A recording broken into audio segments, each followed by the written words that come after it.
ప్రభునామనకు స్తుతి మహిమ కలుగునుగాక. ఈ వాక్య ధ్యానములో మనమందరము కూడా దేవుని యొక్క ఉద్దేశం ఏమై ఉన్నదో, ఏ విధముగా ఆయనను సేవించాలి, ఏ విధముగా ఆయన ప్రేమించాలి అనేటువంటి విషయాలు మనకి స్పష్టముగా వాక్యము ద్వారా తెలియజేస్తూ ఉన్నారు. ఈ యొక్క వాక్య ధ్యానములు మనం ఈ రోజున ధ్యానిద్దాం. అయితే నేను ఇది ఒక మెసేజ్ ప్రశ్నతో నేను ప్రారంభించాలని నేను అనుకుంటూ ఉన్నాను.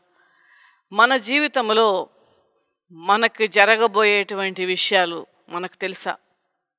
మన జీవితంలో లేదంటే మన బిడ్డల విషయంలో కానీ, భర్త విషయంలో కానీ, భార్య విషయంలో కానీ, ఏదైనప్పటికీ కూడా, అది ఏదైనప్పటికీ మన జీవిత విధానములలో మనకు మన సంగతి తెలుసా? లేదంటే మన జీవితంలో జరగబోయేటువంటి విషయాలు మనకు తెలుస్తుందా అనేటువంటిది ఒక ప్రశ్నతో నేను ఈ యొక్క వాక్య ధ్యానమును ప్రారంభిస్తూ ఉన్నాను. అయితే చాలామంది తెలియదని అంటారు. ఒకవేళ నాకు తెలుసు నా జీవితంలో ఏం జరగబోతున్నదో, నేను అనుకున్న ప్రకారం అది జరుగుతుంది, నా ప్లాన్స్ ప్రకారమే అది జరుగుతుంది, లేదంటే నేను చాలా కష్టపడి పనులు చేస్తున్నాను కదా, కష్టపడి దాన్ని వర్కౌట్ చేస్తున్నాను, ఖచ్చితంగా నేను అనుకున్నట్లే జరుగుతుంది అని ఎవరన్నా అనుకుంటే అది చాలా తప్పు అభిప్రాయం అని మీకు తెలియజేస్తూ ఉన్నాను. ఎందుకనగా ఈ రోజున అంతవరకు ఎందుకు, ఒక గంటలో మన జీవితంలో ఏమి జరుగుతుందో అనేటువంటిది మనకు తెలియదు. చాలామంది కూడా ఈ యొక్క విషయాన్ని అర్థం చేసుకుంటారు, కొంతమంది అర్థం చేసుకోరు. కొంత సమయంలో రానున్న ఒక గంటలోనే మన జీవితాలలో ఏం జరుగుతుందో మనకు తెలియదు కదండి. కానీ మన జీవిత కాలం అంతయు కూడా, అంటే మనం మరణించేంత వరకు కూడా మన జీవితంలో ఏం జరుగుతుంది అనేటువంటిది మన దేవుడికి తెలుసు. ప్రభునామన మహిమ కలుగును గాక. ప్రతి క్షణము, ప్రతి ఒక్క గంట, లేదంటే ప్రతి ఒక్క నిమిషము, గంటలతో సహా ఏమి జరుగుతుంది అనేటువంటి విషయము దేవాది దేవునికి తెలుసు గనక ఈ యొక్క వాక్య ధ్యానమును మనం ప్రార్థన చేసుకుని దేవుని యొక్క సహాయాన్ని అడుగుచు మనం ముందుకు వెళదాం. అందరూ కళ్ళు మూసుకున్నట్లయితే ప్రార్థన చేసుకుందాం. తండ్రి అయిన దేవ, పరిశుద్ధుడానికి స్తోత్రాలు చెల్లిస్తున్నాం. ప్రభువా, మా జీవితంలో నా తండ్రి ఏమి జరుగుతుందో అనేటువంటిది నువ్వు ఎరిగిన దేవుడు కనుక నీకు వందనాలు, స్తోత్రాలు చెల్లిస్తున్నాం. ఈ వాక్య ధ్యానములో నీ సహాయాన్ని అడుగుచున్నాము దేవా, నీకు వందనాలు. ప్రభువా నాయన, ఈ వాక్యం ద్వారా మా అందరితో మీరు మాట్లాడమని ప్రభువా, నీవే నాయన సహాయము చేసిన ప్రభువా, మా యొక్క హృదయాలను సంధించమని, ఏ రీతిగా నిన్ను సేవించాలనేటువంటిది మాకు తెలియచేయమని యేసయ్య నామమున అడుగుచున్నాను తండ్రి. Amen, amen, amen. అయితే చూడండి దేవుని బిడ్డలారా, మన యొక్క జీవితంలో ఏం జరుగుతుంది అనేటువంటిది మనకు తెలియదు, కానీ ఖచ్చితంగా దేవునికి తెలుసు అని మీకు తెలియజేసి ఉన్నాను. మన జీవితంలో ప్రతి క్షణము కూడా ఏమి జరుగుతుంది అనేటువంటిది దేవునికి ఖచ్చితంగా తెలుసు. దానికి వాక్య ఆధారం ఏంటంటే, ఒక్కసారి ఇర్మియా గ్రంథానికి వెళ్దామండి. మనం ఇర్మియా గ్రంథము 29వ అధ్యాయము 11వ వచనం. నేను మిమ్మును గూర్చి ఉద్దేశించిన సంగతులు నేను ఎరుగుదును. నేను మిమ్మును గూర్చి ఉద్దేశించిన సంగతులు నేను ఎరుగుదును అని స్పష్టముగా, అబద్ధమాడనటువంటి దేవుడు, సత్యం పలికేటువంటి దేవుడు, మన ఎడల ప్రేమను కనపరుస్తున్నటువంటి దేవుడు, మన ఎడల అవి ఎంతగానో ఆయన నామాన్ని బట్టి ఎంతగానో మన జీవితంలో దీవెనలు కావాలనియు, ఆయన కాపుదల మనకు ఉండాలని కోరుకుంటూ పలుకుతున్నటువంటి ఆ యొక్క మాట ఏమనగా, మీ గురించి నేను ఉద్దేశించిన సంగతులు నాకు తెలుసు అంటున్నాడు దేవుడు. ప్రభునామమున మహిమ కలుగును గాక. ఆయన మన జీవితంలో ఇస్తున్నటువంటి ప్రతి కాపుదల అవన్నీ కూడా దేవుని ఆలోచనలో ఉన్నవనేటువంటి విషయం దయతో మర్చిపోవద్దని మీకు తెలియజేస్తూ ఉన్నాను. ఆయన మన గురించి ఆలోచించే దేవుడు, అంత గొప్ప దేవుడైనటువంటి ఆయన, సృష్టికి ఆధారభూతుడును, సృష్టిని నడిపించుచున్నటువంటి ఆ పరలోకపు తండ్రి, ఎంత శక్తివంతమైనటువంటి ఆ దేవాది దేవుడు ఎందుకు పనికిరానటువంటి మనలను ప్రేమిస్తున్నాడు అని అంటే, ఈ విధముగా కాపాడుతూ ఉన్నాడంటే, ఈ విధముగా మనల్ని సంరక్షిస్తున్నాడంటే, ఆయన మన గురించి ఆలోచిస్తున్నారనంటే ఎంత అద్భుతమైనటువంటి విషయం అండి ఇది. ఆలోచిస్తుంటేనే మనకి ఎంతో మన హృదయం పులకరించిపోతూ ఉంటుంది. చాలామంది ఈ రోజులలో నా గురించి ఆలోచించేవారే లేరు. నన్ను పట్టించుకునేటువంటి వారే లేరు. నా మాటకు ఒక విలువ లేకుండా పోయినది. నా జీవితం మనుగడే ఒక ప్రశ్నార్థకముగా మారి ఉన్నది. లేదంటే నేను ఒక విలువ లేనటువంటి మనిషిగా నేను ఉంటూ ఉన్నాను.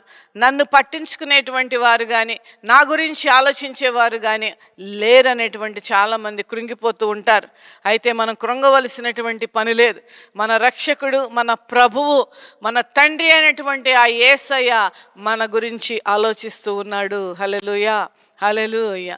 అందుకనే ఈ వాక్యము ద్వారా స్పష్టముగా తెలియజేస్తున్నాడు ఈ మాట. హల్లెలూయా. ఏమనగా, నేను మిమ్మల్ని గూర్చి ఉద్దేశించిన సంగతులు నేను ఎరుగుదును, నాకు తెలుసు. రాబోవు కాలమందు మీకు నిరీక్షణ కలుగునట్లు, రాబోవు కాలమందు నీ జీవితములో నిరీక్షణ నీకున్నది. అదేమనగా, నీవు ఉద్దేశించిన సంగతులు కానీ, నీ జీవితంలో నీకు కావలసినటువంటివన్నీ కూడా దేవుడు సమకూర్చి మనకు అనుగ్రహిస్తాడు. హల్లెలూయా, హల్లెలూయా. నిరీక్షణ కలుగునట్లు అవి సమాధానకరమైనటువంటివే. ఒకవేళ దేవుడు ఆలోచిస్తున్నాడంటే, ఒకవేళ ఏముందో దానిలో, ఏ హాని నాకు జరుగుతుందో, నా జీవితంలో నా భార్య ఎడలు ఏం జరుగుతుందో, నాకేమో రోగం ఉన్నది, నా భార్యకి ఈ రకమైనటువంటి రోగం ఉన్నది, ఏం జరుగుతుందో అనేటువంటి ఒక చింత మీకు ఉండవలసినటువంటి పని లేదు. ఎందుకనగా దేవుడు చెప్తున్నటువంటి మాట ఏమనగా, అది సమాధానకరమైనటువంటి ఉద్దేశాలే. ప్రభునామన మహిమ కలుగును గాక. అవి సమాధానకరమైన ఉద్దేశాలే కానీ హానికరమైనటువంటివి కావు.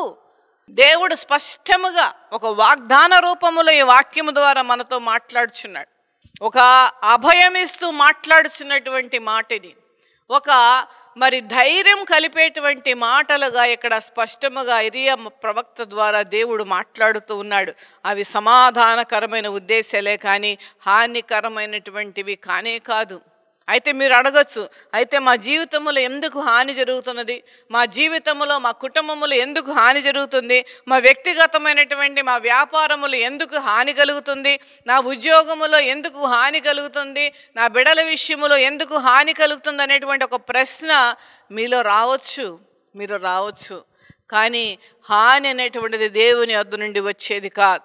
హాని అనేటువంటిది అపవాదు నుండి వచ్చేటువంటిదే. కనుక ఆ దేవాది దేవుడు హానికరమైనటువంటి ఉద్దేశాలు మన ఎడల లేవు. కానీ ఈ హాని మన జీవితంలో ఎందుకు జరుగుతూ ఉన్నది అని అంటే, అది మనము మన ప్రవర్తన ద్వారానే, దాని వలననే మనకు ఆ విధముగా హాని జరుగుతుంది దేవుని బిడ్డలారా.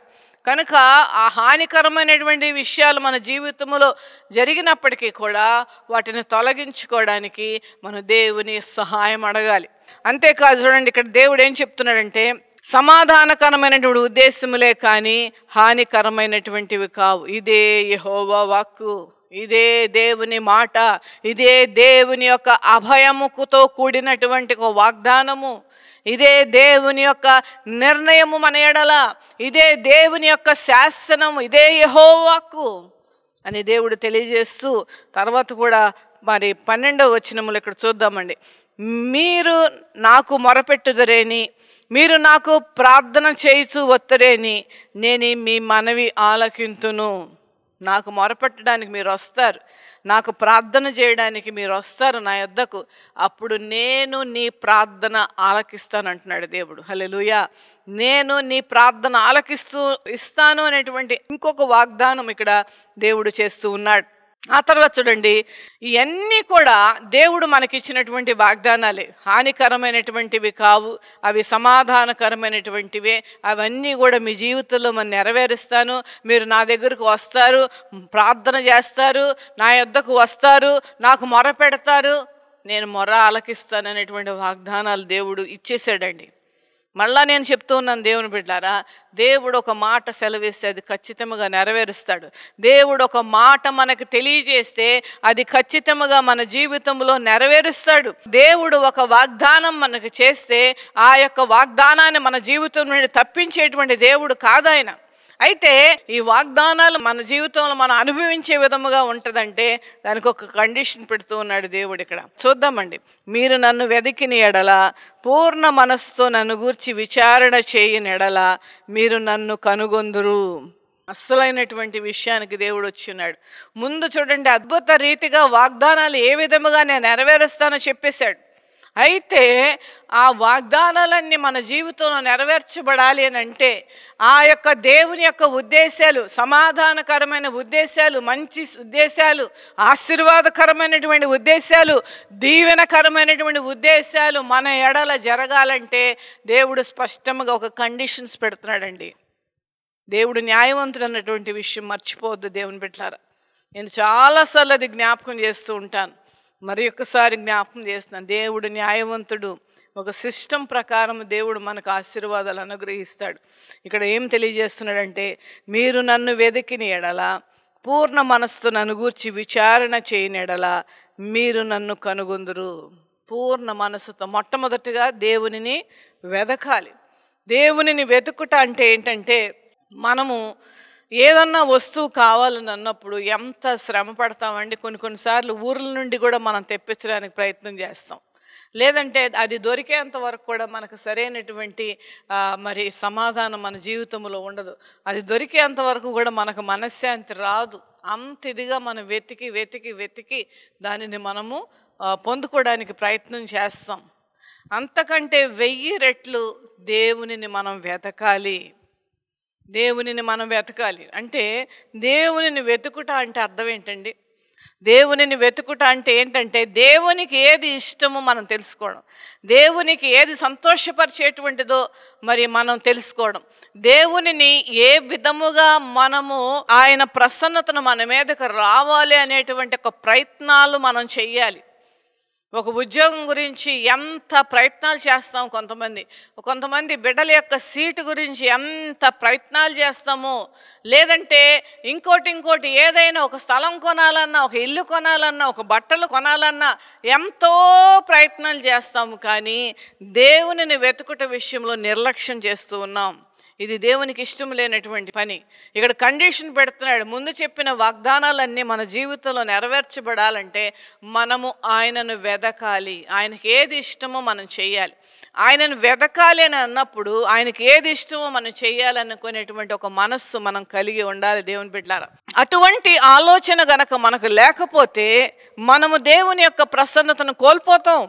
ఆయన ప్రత్యక్షతను మనం అనుభవించడానికి అవకాశం ఉండదు. ఆయన మనలను కనపరుచుకొనడానికి మరి దేవుడు ఒకవేళ మరి ఆ యొక్క పరిస్థితులలో ఆయన మనల్ని సందర్శించకుండా ఉండేటువంటి పరిస్థితులు కూడా నెలకొల్పుతాయి.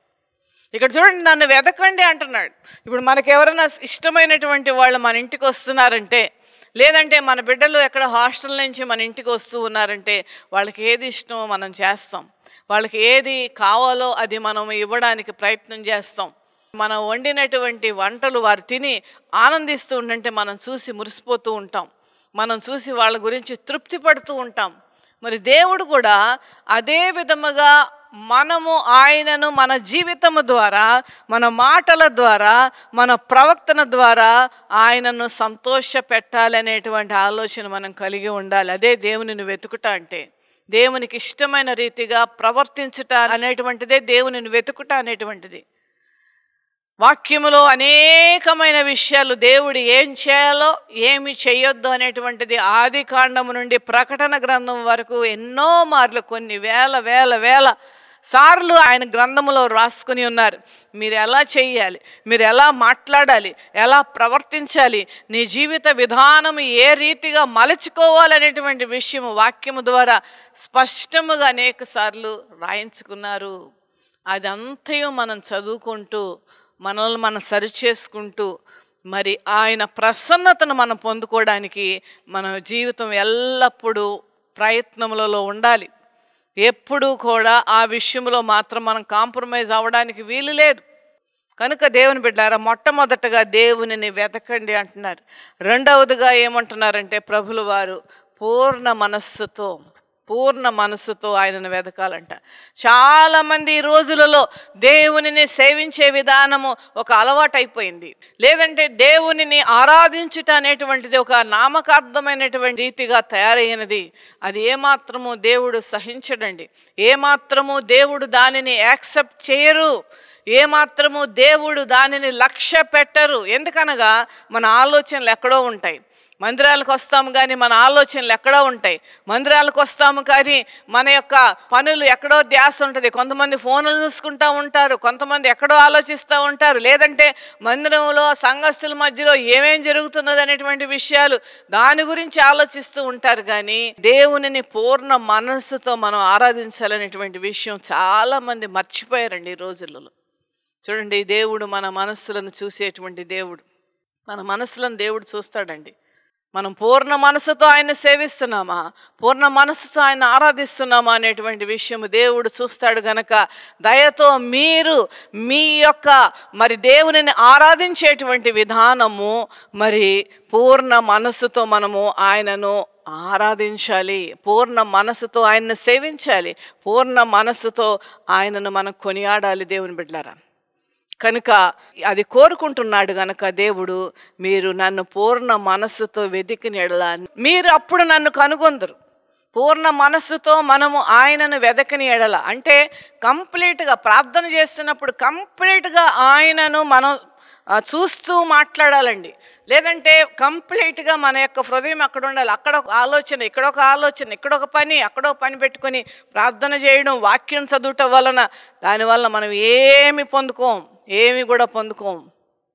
పూర్ణ మనస్సు అనేటువంటిది దేవుడు చాలా చాలా చాలా కోరుకున్నటువంటి విషయం అనేటువంటి విషయం దయతో మీరు జ్ఞాపకం చేసుకోవాల్సిందిగా మనవి చేస్తూ ఉన్నాను. పూర్ణ మనసుతో మనం విచారణ చేయాలి, అప్పుడు మీరు నన్ను కనుగొందురు. అప్పటి వరకు మనం ఆయనను కనుగొనలేం, అప్పటి వరకు ఆయన ప్రసన్నత మనం చూడలేం, అప్పటి వరకు ఆయన మన యెడల ఉద్దేశించిన సంగతులు మన జీవితంలో నెరవేర్చబడవు. జ్ఞాపకం చేసుకోండి దేవుని బిడ్డలారా. దేవాది దేవుడి యొక్క ఆలోచన ఏమిటో ఇక్కడ వాక్యము ద్వారా మనం తెలుసుకుందాం. అయితే ఇక్కడ ఇద్దరు వ్యక్తుల గురించి దేవుడు చెప్తున్నటువంటి మాటను నేను మీ ముందుంచాలని ఆశపడుతూ ఉన్నాను. ఒక్కసారి ద్వితీయోపదేశకాండం 4వ అధ్యాయం 29వ వచనానికి వెళ్దామండి. నీ దేవుడైన యెహోవాను మీరు వెదకని యెడల నీ పూర్ణ హృదయముతోనూ నీ పూర్ణ ఆత్మతోనూ వెదుకునప్పుడు ఆయన నీకు ప్రత్యక్షమగును.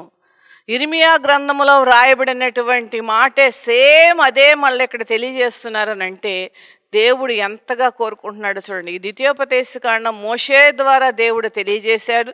అక్కడ ఇర్మియా గ్రంథములో కూడా ఇర్మియా ప్రవక్త ద్వారా సేమ్ మాటలను తెలియజేస్తూ ఉన్నారంటే దేవుడు మన నుండి ఏం ఆశిస్తున్నాడో స్పష్టముగా ఈ వాక్యములో మనకి కనపడుతూ ఉన్నది, స్పష్టముగా ఈ వాక్యములో మనకి అర్థమవుతూ ఉన్నది. నీ పూర్ణ మనస్సుతో నీ పూర్ణ ఆత్మతో నీవు నన్ను వెదకాలి, అప్పుడు నేను నీకు ప్రత్యక్షం అవుతాను. అంటే మనం హాఫ్ హార్టెడ్గా లేదంటే ఎక్కడో ధ్యాస పెట్టుకుని ప్రార్థన చేస్తూ ఎక్కడో ధ్యాస పెట్టుకుని మందిరానికి వెళుతూ సమయానికి మందిరానికి రాకుండా ఇష్టానుసారంగా ఆరాధన చేయటం వలన ఒకవేళ నీకు సాటిస్ఫాక్షన్ ఉందేమో కానీ నీ దేవుడు ఆయన నామములో ఉన్న సకల ఆశీర్వాదములు నీకు అనుగ్రహించడానికి ఇష్టపడేటువంటి దేవుడు, ఆయన నీ గురించి ఆలోచించేటువంటి ఆ ఉద్దేశాలు నీ ఎడల సఫలము అవ్వనటువంటి పరిస్థితులు నెలకొల్పబడతాయి. జ్ఞాపకం చేసుకోండి దేవుని బిడ్డలారా, ఈ వాక్యము ద్వారా హెచ్చరిస్తూ ఉన్నాడు దేవుడు. అంతేకాదు ఆయనను వెతుకుట విషయంలో కూడా ఇక్కడ మనం ఒక్కసారి కీర్తన గ్రంథము 105వ అధ్యాయం 4వ వచనానికి వెళ్దామండి. యెహోవాను వెతుకుడి, ఆయన బలమును వెతుకుడి, ఆయన సన్నిధిని నిత్యము వెతుకుడి. యెహోవాను వెతకండి, ఆయన సన్నిధిని నిత్యము వెతకండి, ఆయన బలాన్ని వెతకండి. ఎగైన బలము వెతకుడు అంటే ఏంటంటే అర్థం ఏంటంటే ఆయన నామములో ఉన్నటువంటి సకలమైనటువంటి లక్షణములను, ఆయన బలమును, ఆయన సన్నిధిని, ఆయన సన్నిధిలో సంతోషం ఉన్నది, ఆయన సన్నిధిలో ఆనందం ఉన్నది, దానిని మనం వెతకాలి. ఆయన బలాన్ని వెతకాలి అంటే ఆయన ఆ యొక్క బాహుబలముతో ఆయన హస్తములో ఉన్నటువంటి సకలమైనటువంటి ఆ అద్భుతమైనటువంటి కార్యములు మన యొక్క జీవితములో జరగాలనేటువంటి విషయం నిరంతర ప్రయత్నం మనం చేయాలి, నిరంతరం ప్రయత్నం చేయాలి. మరలా చదువుతున్నాను, యెహోవాను వెతుకుడి, ఆయన బలమును వెతుకుడి, ఆయన సన్నిధిని నిత్యము వెతుకుడి. నిత్యము వెతకండి. నిత్యం అంటే మనం జీవించినంత కాలం అని అర్థం. ఇక్కడ అది వెతుకుతూనే ఉంటే ఖచ్చితంగా దేవుడు మన ఎడల ఉద్దేశించినటువంటి ఆ సంగతులు, మన ఎడల ఉద్దేశించినటువంటి ఆ యొక్క పనులన్నిటినీ కూడా దేవుడు మన జీవితంలో నెరవేరుస్తాడన్నటువంటి విషయం మర్చిపోవద్దండి. అయితే మీకు ఇద్దరు వ్యక్తుల గురించి దేవుడి యొక్క అభిప్రాయం మనం తెలుసుకుందామండి. ఒక్కసారి మనం వెళ్దాం. ద్వితీయోపదేశకాండం 1వ అధ్యాయం 36వ వచనం చూద్దామండి.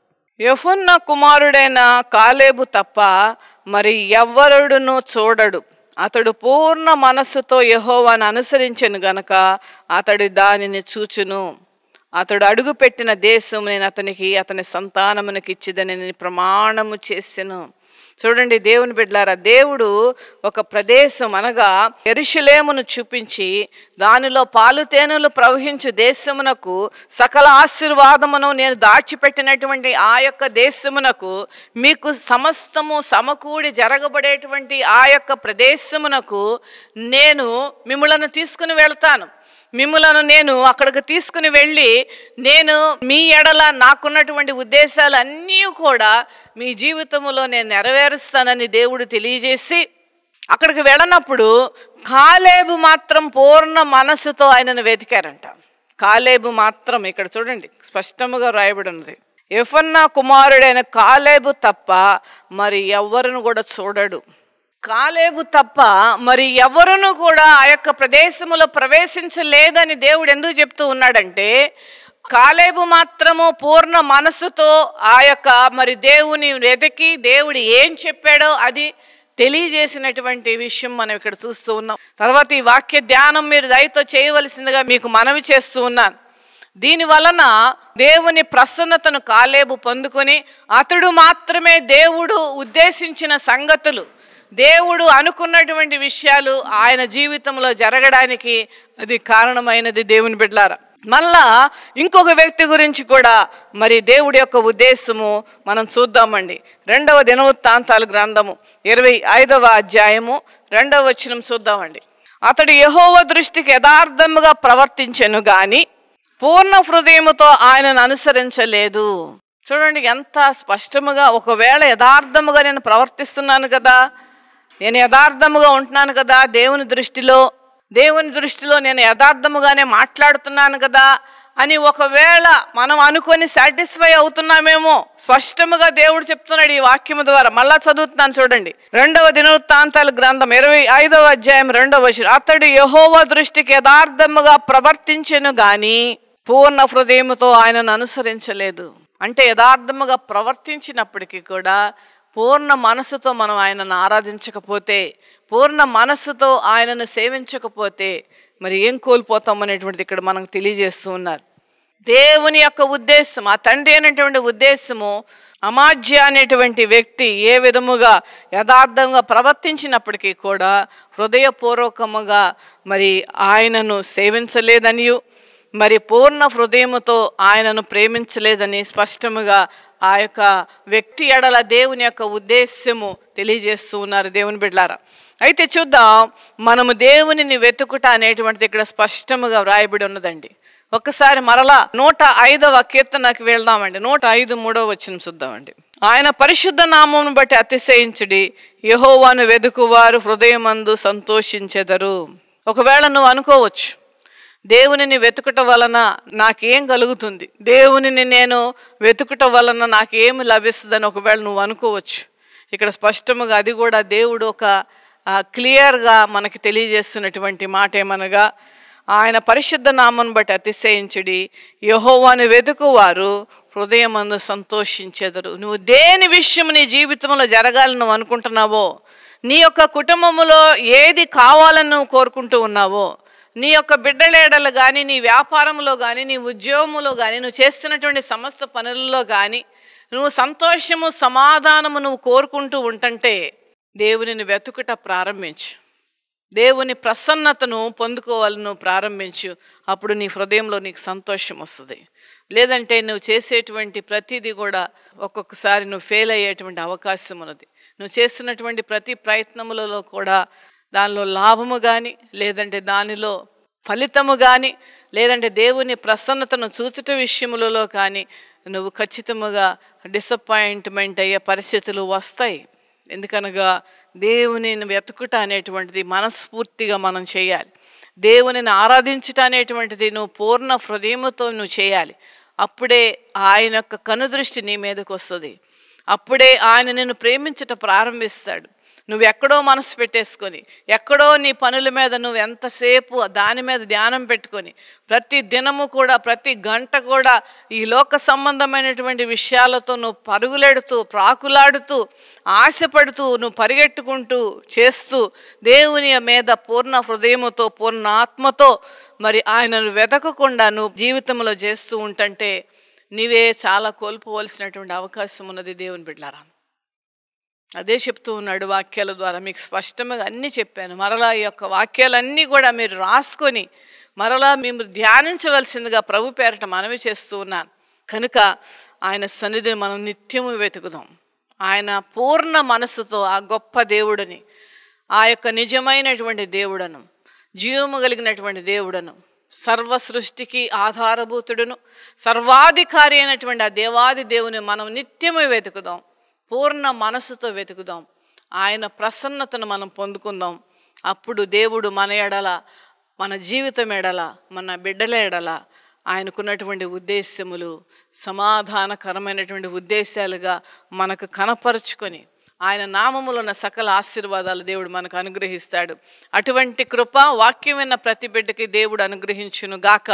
Amen, amen, amen. ప్రార్థన చేసుకుందామండి. తండ్రి అయిన దేవ, పరిశుద్ధుడా, నీకు స్తోత్రాలు చెల్లిస్తున్నాం. స్పష్టముగా ఈ వాక్యం ద్వారా మాతో మాట్లాడినందుకు నీకు వందనాలయ్యా.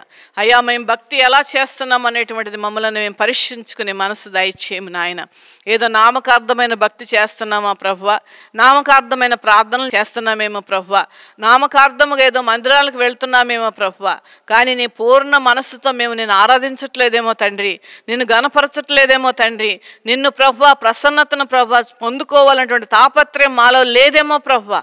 దయతో మమ్మల్ని సరిచేయమని ప్రార్థిస్తున్నాను తండ్రి. నాయన, నీ నామములో ఉన్న సకల ఆశీర్వాదములు మేము నాయన పొందుకొనుటకు నాయన అయ్యా, మేము నిన్ను నిత్యము వెతికే వారముగా నా తండ్రి, ఆ వెతుకుటలో కూడా నాయన పూర్ణ మనస్సుతో నిన్ను ఆరాధించి స్తుతించి ఘనపరిచేటువంటి వారుగా మమ్మల్ని చేయమని ప్రార్థిస్తున్నాను. అయ్యా, నీకు ప్రార్థన చేస్తున్నప్పుడు మా దృష్టి అంతా నీ మీద, వాక్య ధ్యానం చేస్తున్నప్పుడు మా దృష్టి అంతా నీ మీద తండ్రి. నాయన, నిన్ను ఎలా సంతోషపెట్టాలి, ఏ రీతిగా నేను ఘనపరచాలనేటువంటి విషయాలు నా తండ్రి, నా ప్రభువా అయ్యా నాయన మేము చేయుటకు నీ కృప మాకు దయచేయమని నా తండ్రి, నా ప్రభువా, నా రాజా, నీకు వందనాలు స్తోత్రాలు చెల్లించుకొంచు. ఈ ప్రార్థనను ప్రభువా మీరు ఆలకించిన ఆయన మమ్మల్ని నిత్యము వెతికేవారుగా మీరే మలచుకొనమని మా ప్రభును నీ ప్రియకుమారుడైన యేసుక్రీస్తు నామమున అడుగుచున్నాను తండ్రి. Amen, amen, amen. God bless you. ఈ ఆత్మీయ సందేశం విని మీరు ఆత్మీయంగా బలపరచబడ్డారని మేము విశ్వసిస్తున్నాము. మీ ప్రార్థన అవసరతలు ఏమైనా ఉన్న యెడల మాకు తెలియచేయండి. మా ప్రార్థనా బృందం మీ కొరకు ప్రార్థించదము. మీ వ్యక్తిగత కుటుంబ సమస్యలకై దైవజనురాలు ప్రభు పేరిట ప్రత్యేకంగా ప్రార్థించి మీకు సలహాలు అందించెదరు. దేవుడు మిమ్మల్ని దీవించును గాక.